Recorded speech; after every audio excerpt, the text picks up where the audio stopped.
Hello, everybody, and welcome to the third episode in our little series that is now pending a name change because I thought more about calling it a confidence series, and I don't think that totally captures everything that I'm going for. Right now, I'm featuring a lot of prompts that are based on like confidence building and self-esteem boosting, but I don't know that it's always going to be like that. And also, half the videos have also just been like me talking about what's been going on in my mental health. So now I'm thinking about calling this the mental health journey. So, which like is so irrelevant to you if this video is already out and it's already labeled that and you're like, yeah, I can read a title. Like But anyways, welcome back to the series. Today is starting off a little bit rougher. Well, I mean, it's almost midnight, but I'm just saying this episode is starting off rougher. I decided to film now because I was kind of going through something a little bit unique and different, and I wanted to see if I could try to reframe my thinking and just kind of talk through everything. I used to experience this thing, and I still do at times, but it used to be a lot more common. I don't know the exact word for it, but I've heard of something called catastrophizing and snowballing, and I think that it's kind of the child of the two. With catastrophizing, my understanding is it's taking a situation that maybe you don't know everything even about yet, and you're making it into something way, way, way worse than it seems. Or, there's also like fortune telling, where you think that because one thing happened, that therefore the worst case scenario is going to happen next. But it would be an instance where like, I'm just thinking of something that could happen, that could, sure, theoretically, hypothetically, happen. And from there, it just keeps getting worse and worse and worse. And it's really hard for me to shake myself out of that. So I've had ones before where like I'd be at family dinner on Sunday and maybe I just wouldn't be in a great body image day. And then maybe my sister says something kind of mean. And then I get upset and I open the door to leave, but then like a dog runs out. That I didn't notice, and then it's my fault if the dog gets injured, and it's like, whoa, like I'm in bed, like everything is fine, none of this is even happening, but in my mind it keeps going. The one that I was experiencing tonight that honestly was like bringing tears to my eyes and getting me really, really anxious was about me training a new employee tomorrow. I don't want to get upset about it again, so I'll just try to make this quick, and I'm sorry if it's a little bit vague, but I don't have the best rapport with my typical partner on my desk. So as you may or may not remember, that's fine, I'm a medical aviation dispatcher.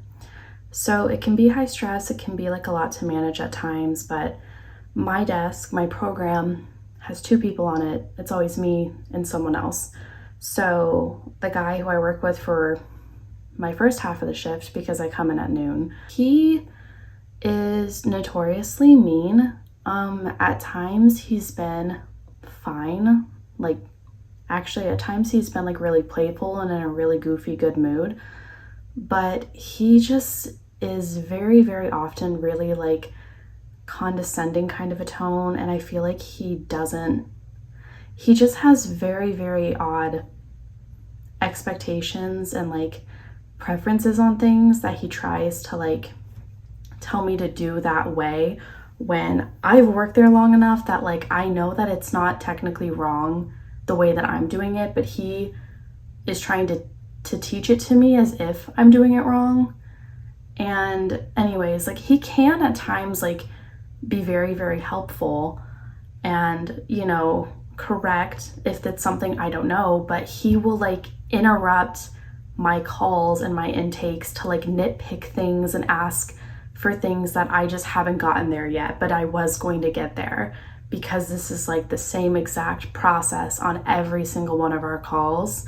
And it's like, it's not my first week, like I've been there over a year, and I get that he has like,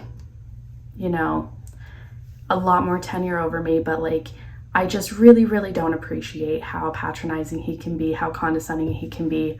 And on a day where like I'm already struggling with my own personal things, Interpersonal conflict, like I've mentioned before, is something that can like absolutely just send me over the edge. And it's just that extra stress that I can't take.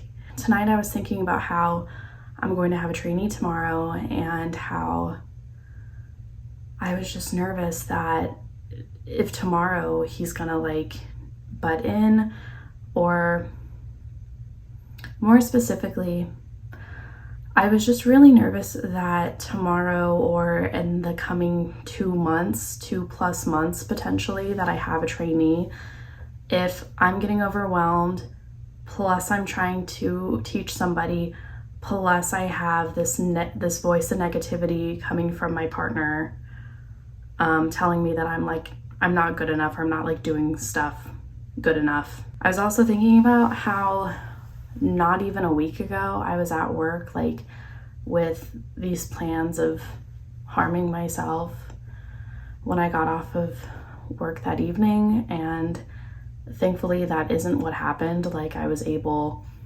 to survive the night without doing anything, but I just was going worst case scenario and thinking like, what if I have those kind of feelings, or like what if something like that starts bubbling up? Like what if I have a full like ugly sobbing anxiety attack like in front of my trainee or in front of the guy who I work with? Like, and I know based on things that he has said before with another one of our coworkers in front of me, that he doesn't really believe that like mental health issues are like as bad as it seems. Like he was talking about people having FMLA for mental health issues like in a very, very negative way. You know, like to hear something like that, and I have like family who are schizophrenic, like I don't know how they think anyone could do a job like what we do while like mid anxiety attack, mid panic attack, mid like bipolar episode, like, and people with these like illnesses they still want to work. They still like, you know, if they can, they're trying their hardest. Like that doesn't mean that like they don't belong just because they need like help. Like that's wild to say that. It's just, and it's extremely disappointing, honestly, for it to be 2023 and people are saying that. Like it really, really bothered me, and it makes me feel, I already get really embarrassed and really shy and overwhelmed when I get extra attention when I'm having an anxiety attack, but then to also know his opinion is like that, just makes the scenario so much worse. So with all of this in mind and all of the issues I was having thinking about this earlier, like it really was, I could feel like a pull behind my eyes, this like tension that was like making my eyes well. Like that's just the sensation I get before I cry. I just felt so bad, and I like look at the time, I'm like, I don't have that much longer before I have to go to sleep, and then it's gonna be tomorrow, and then I'm gonna have to do it. Like I'm gonna have to live it. I want to, you know, pull the reins back on my imagination here a little bit and remember that like none of this is happening. I am at home. It is actually still Sunday night. I have 5 minutes and 9 seconds until midnight. And even then, I still get to get my full 8 hours of sleep. I will be well rested. I'll be freshly showered and ready to go in the morning. And what's the best that could happen? What if I get there, I clock in early, I'm not late, I wasn't rushing, I have my morning Starbucks with me, I have my little daily treat, I get loaded up on the computer, people say hi to me as I walk in, I'm welcomed, and then it's not that bad. And then, you know, I have my trainee there, but he's like ready to go. And the whole day the whole day portion, about 6 hours that I have the partner with me who I don't like so much. Like what if he's really not that bad? Like what if he ignores us the whole day? What if he doesn't butt in once? Or what if he's like really, really interested in teaching this trainee more about the desk, and he's actually like assisting me and he's helping me teach somebody? Because that is also technically not happening right now. I mean, if my brain's gonna go ridiculously bad, ridiculous in the worst case scenario, I'm having such a horrible anxiety attack, I'm in my car sobbing, I can barely talk, and a supervisor comes by and he's like, what's wrong? And I go like, I can't have a trainee, like you'll just have to fire me, da da da da da. Like, this is real stuff that I was like thinking earlier that was going to happen. Let's go stupid ridiculous in the opposite direction. Like, why not? Like, none of this is even happening right now. Like, let's just make it good. Let's make it really good. I'm already laughing, but like, what if this partner who I don't have good rapport with, what if he apologizes to me? What if he tells me I was actually right all along about everything he's ever tried to correct me on that doesn't matter anyways? What if he apologizes and he admits his flaws and he tells me that I deserve to always come in confident and always come in comfortable because I am the expert on the desk? And what if the boss comes by and says, Sarah, that conversation we had about a month ago about how you're not feeling like you're being appreciated, you know, here at work and in the way that you want to be appreciated. I thought about that more, and honestly, like what I told you about waiting for a promotion to get a raise was so not the point that you were trying to say. I something hit me last night and I just realized that you deserve so much more. I want to give you not only your merit raise, not only a promotion, but a base raise on top of that. Your new base rate is going to be $25 an hour. 25. Okay. Congratulations.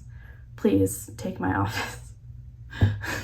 And the best part is that's only tomorrow. That is only what I've thought about. What's the best that could happen? What's the most ridiculous and the best way that could happen tomorrow? For the prompt today, I want everyone to think about tomorrow or next week or next month. If you have anything coming up that's giving you anxiety, flip it. Put it down, flip it and reverse it, and tell me the best case scenario. What is the most ridiculous, best way it could go? Oh, my AC. Okay, so the rest of the audio from that day I had to trash because once my AC kicked on, it got horrible. I have already tried to film this yet again just earlier today, and it showed that I was recording from this mic on my settings, but for some reason QuickTime, the software that I use to like record the file itself, was recording from my computer. So that audio likewise was unusable. So for the third time now, let's finish this. I'm not mad. I'm not annoyed at you guys, but if you are the person who's cursing this video, please stop. It's kind of a blessing in disguise though, because now I can actually tell you guys what really happened that day. So I didn't get a promotion, I didn't get a raise, I didn't get anything like that, which honestly I was expecting, but I mean still, that was part of the fun of running with ridiculous in the opposite direction. What did happen is my trainee has been really on it. He's very interested. He's doing very well. I feel really proud of the work that we're doing, and I'm just remembering to be really patient with him because I remember my first desk that I learned, the first program that I was put on to learn the job, and I hated it. I had a really negative experience in training. We were already super short-staffed. It was the busiest time of the year. And my trainers, like, were not even expecting a trainee. And honestly, like, they kind of hazed me a little bit. And I don't love that. There were 3 different instances where I had to run. Well, I didn't run, but like I fled from the desk to go cry in the bathroom because I was getting that overwhelmed, that stressed, and they were being extremely negative, and it just was not a good experience at all. I really should have left the job then. You'll hear me say that a lot. I talk a lot about leaving my job or when I should have left my job, but that's actually a conversation for the episode that I'm filming today. But anyways, my partner is still an asshole, but I can't fix anything about that. That's just kind of how it is. However, he has been laying off a little bit. Like, he still will critique any call that I make, any choice that I make, but I don't know. He's laying off a little bit. It's not as bad as it typically is. He kind of leaves me alone to talk to my trainee for the most part. Some of the training that we did then that weekend, that Friday, Saturday, Sunday, 12 hours, 3 in a row that we did, we had a lot more quiet time. I think that was because both of us were just kind of like, I don't know, at least for me, I was kind of getting like a little bit of a mental rest, a little bit of a mental reset because, it's a lot. It's a lot to constantly be at the job and talking about the job and explaining the job to someone who doesn't know what you're doing. And that's not his fault. I mean, he's new, like he's just never done this before.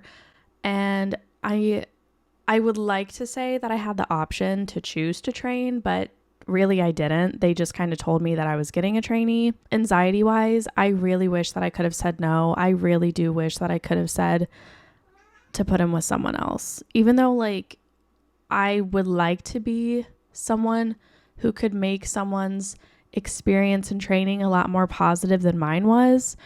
My anxiety's just been too bad lately. The first day that I had him really did go very, very, very well. I think it helped that my computer station that I work at broke, so I had to move away from my partner, which he was not happy about, but I mean, it's not my fault that it wasn't working. So I don't know. And I mean, everyone can see that he's just a mean person. He's just in a piss poor mood all the time.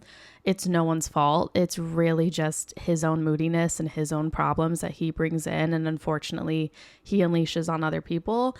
And that's really sucky and that's really unfair. And it's really makes us such a bad pair considering like how extremely sensitive I can get. It's not hard to make me cry. It's really not.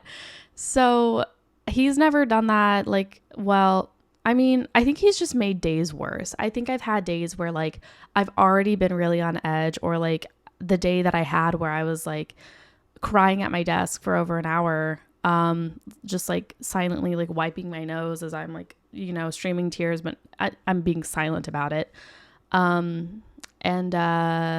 Yeah, like him being there just doesn't help at all. And also knowing his opinions on like mental health issues and how trash those are, it makes me feel like embarrassed. And that's not, it's like, it's the last thing I should be focusing on is how other people are perceiving me or like thinking about what I've got going on when like I'm the one breaking down. It's just a really, really bad situation and it's extremely detrimental to my mental health, as is probably the job as a whole, and I know I need to get out of it. But anyways, this prompt that I have about what's the best that could happen with whatever's giving you anxiety coming up here soon, I am answering a very, very similar question that expands that even further to the next 5 to 10 years, and I'm answering that one today in episode 5. So if you would like to continue the conversation, please check out that video.